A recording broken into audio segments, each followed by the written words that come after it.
folks, I've had the Dark Horse Mustang for 2 months now. I bought it September 20th and this morning just hit 2,000 miles. So in 2 months of ownership, I figured I'd give you a quick review. First of all, love the car. It sounds great, it drives great, it handles awesome. I love the looks. I love the stance it has, the whole 9 yards. It is just a beautiful car. 2 months of ownership. I am not disappointed in the purchase. I did wait a long time for this car, but I figured I'd give an honest review after 2,000 miles. So rolling right up to the 2,000 mile mark, and so far, car is beautiful, sounds wonderful, drives great. I think some of my favorite things are the drive modes. I like the ability to tweak the way the car handles and behaves, sounds and feels based on the situation. Most days I drive around in sport mode with the track exhaust on, just because I love the way it sounds.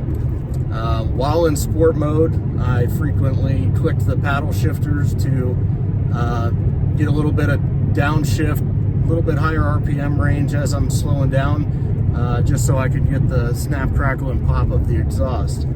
In the wet weather, which I do daily drive this thing whenever possible, in the wet weather, the slippery mode is really nice. It handles well.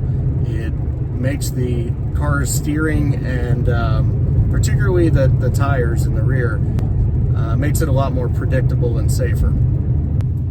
Normal mode is pleasant to drive around in, and I very rarely have used the quiet mode, but it certainly does tame the exhaust down to keep the neighbors from being upset. So in 2,000 miles of ownership, other than frequent car washes, I did have the oil changed at 1,000, 1,250 miles, something like that. I used the Ford dealer to put full synthetic motorcraft oil in it. I was surprised to hear from the Ford tech that the Dark Horse Mustang takes 10.5 quarts of oil. I figured, standard Mustang is 6.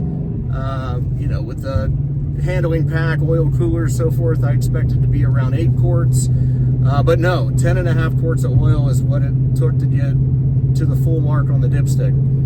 I did check the oil level and verify that after the fact, just to make sure they didn't overfill it. But yeah, so when the oil change comes, it's going to be, every bit of $200 worth of fluids. I had the car dynoed at True Street Motorsports. You can see that video on the channel as well. I had it dynoed at 1,000 miles with 93 octane, and it put down 420 wheel horse and 367, I believe, wheel torque. So very respectable, right in line with the advertised power.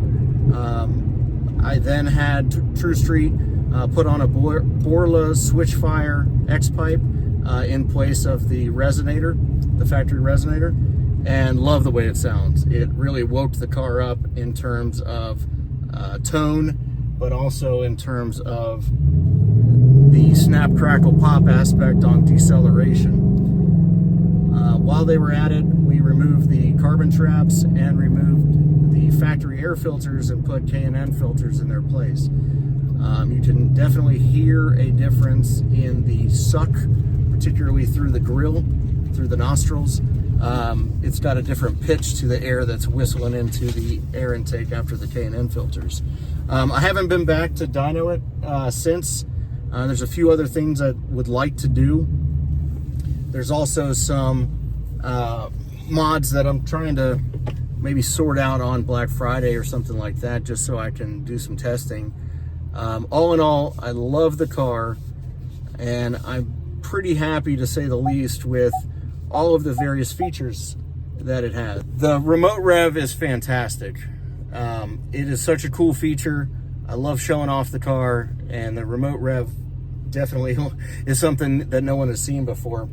When you have the windows down, these seat belts flap in the wind and it's pretty loud. I'm going to try picking up 777 Designs has a little air deflector that goes by the mirror, and I plan to try that out here soon in the future to see if it eliminates some of that. Maybe I'll do a video on that. A couple other things. There's little slight rattles here and there. I plan to kind of sort those out, pin those down in order to take it by the dealership and see if it can be easily remedied. The interior in here is very nice, very well pointed, very comfortable. It just seems like a clip is loose somewhere in the car, and it rattles a little bit.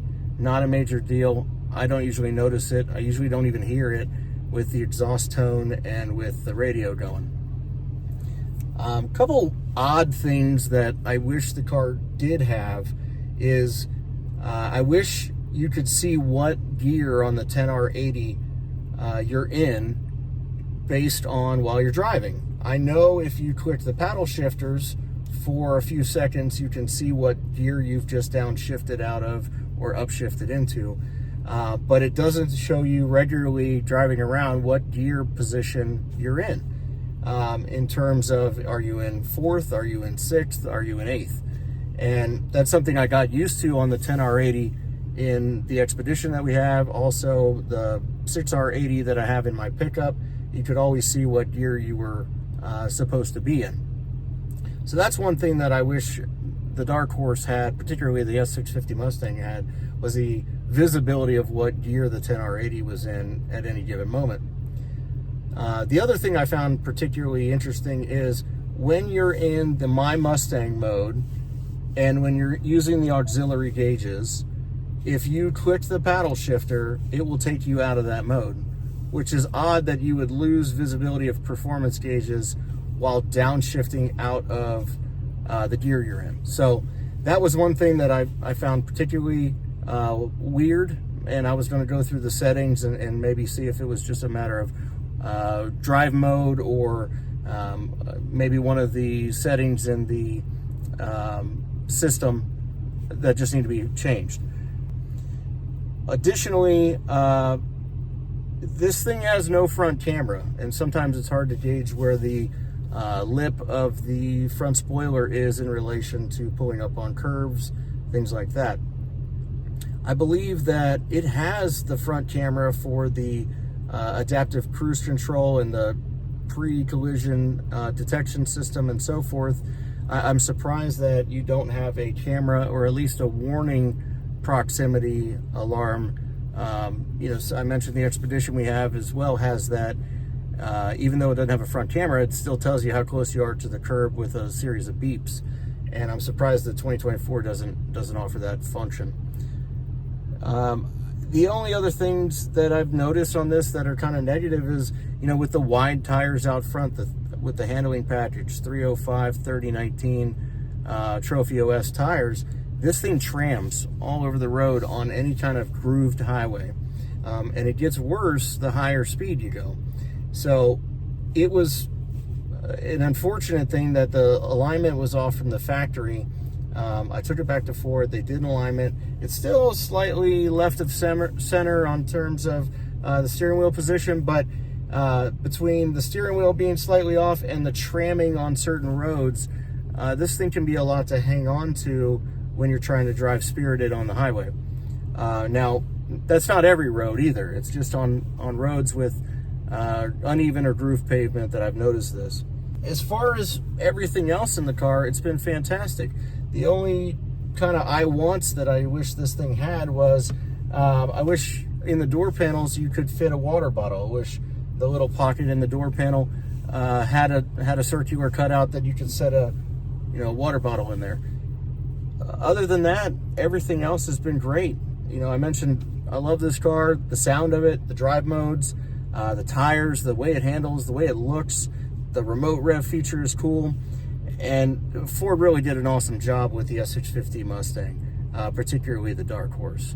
So this is Dark Horse R898, and I still have another one that is on order, but this one, the guy backed out of the deal, and I went ahead and went out to the dealership and negotiated on this one.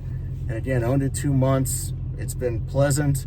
I haven't hesitated to use it as a daily driver. The wife's driven it. The kids have fit in the back. I've put their school backpacks in the trunk. I've put chairs in the back for baseball, and it's been exciting. It's been a fun family car. It is very low to the ground, but once you get used to kind of how it drives, it's fantastic. The other thing that's kind of cool is this car has allowed me to take my oldest son, who's 12, to Cars and Coffee and show off the car. And so that's been something that he's enjoyed. And it's kind of neat that Dark Horse is now a household name in my house. So it's been neat. A couple things that I would definitely recommend is these Trofeo S, and I'm not sure on the other tire option, but these for sure pick up every little rock, every little pebble. I would definitely recommend anybody that's getting one of these cars, go ahead and get the PPF that's done on the front end at a minimum, maybe even the whole car, because it doesn't take much to get rock chips in the vehicle, and I've already gotten a couple that I need to buff out or see if I can touch up. Tiny little speck ones, but it's still, after 2,000 miles, I was hoping to not have rock chips already. So I would definitely recommend anybody getting a Dark Horse look into, at a minimum, front end paint protection film, PPF.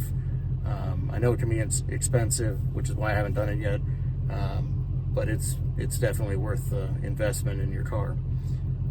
Overall, I give it a solid 5 out of 5. It's a fantastic ride. It is fun, albeit a little on the more expensive side of things, but for V8, rear wheel drive, fun car that looks cool, and has some performance characteristics that you're not going to find in your everyday ride.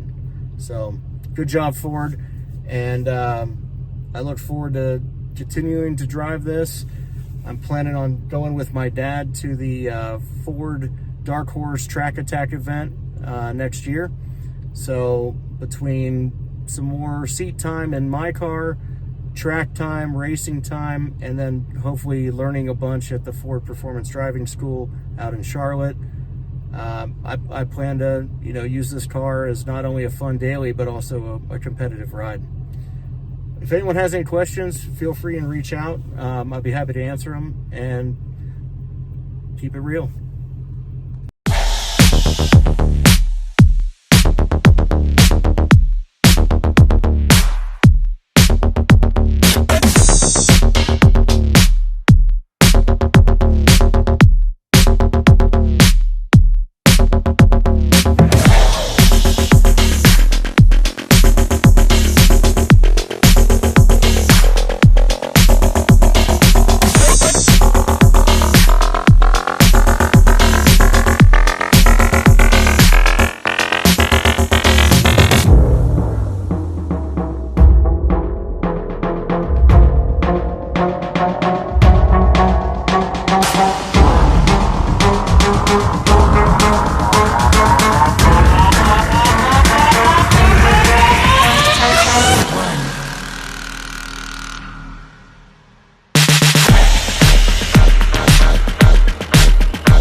Okay.